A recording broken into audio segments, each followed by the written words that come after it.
Dance academy शुभ editor बाबा राती देखना जता घराती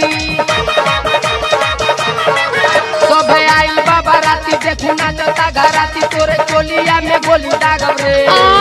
सब आइल बाबा राती देखना जता घराती तोरे चोलिया में गोली दागब रे तोर माई के दामाद लागब रे तोर दीदी के भतार लागब रे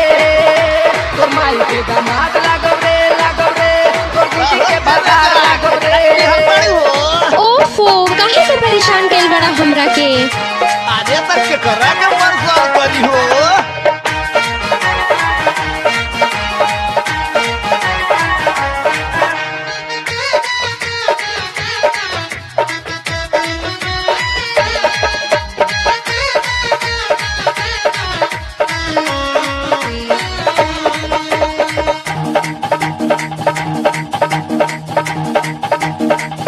साली दिलदार वाले कर नहीं न करा जीजा हई तोरे आधा होला हमर बखरा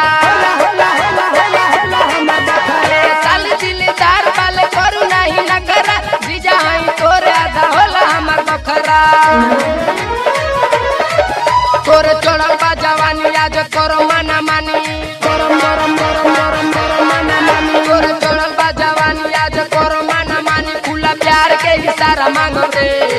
तोरे चढ़ल बा जवानी आज करो माना मानी खुला प्यार के इशारा मांगब रे तोर माई के दामाद लागब रे तोर दीदी के भतार लागब रे तोर माई के दामाद लागब रे तोर दीदी के भतार लागब रे। बहुत बोलत बाड़ा आ त काहे ना बोली हो।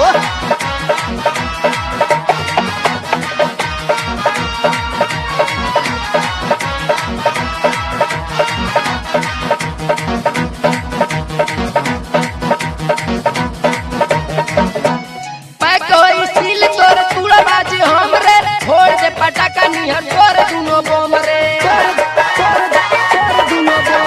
पैक होई सील तोर तूड़ा आज हमरे छोड़ दे पटाखा निहर तोर दुनो बम रे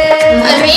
इतना हिम्मत बाका आज डाल हम गोटी ढीला होई तोर गोटी presenting by HD Dance Hangama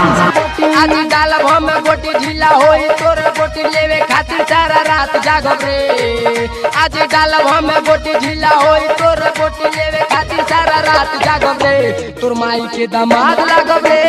रे तोर दीदी के भतार लागब रे तोर माई के दामाद लागब रे तोर दीदी के भतार लागब रे। एकदम पीछे पड़ गई बाड़ा आ त भेली देख के माथी भी मिलाई ना।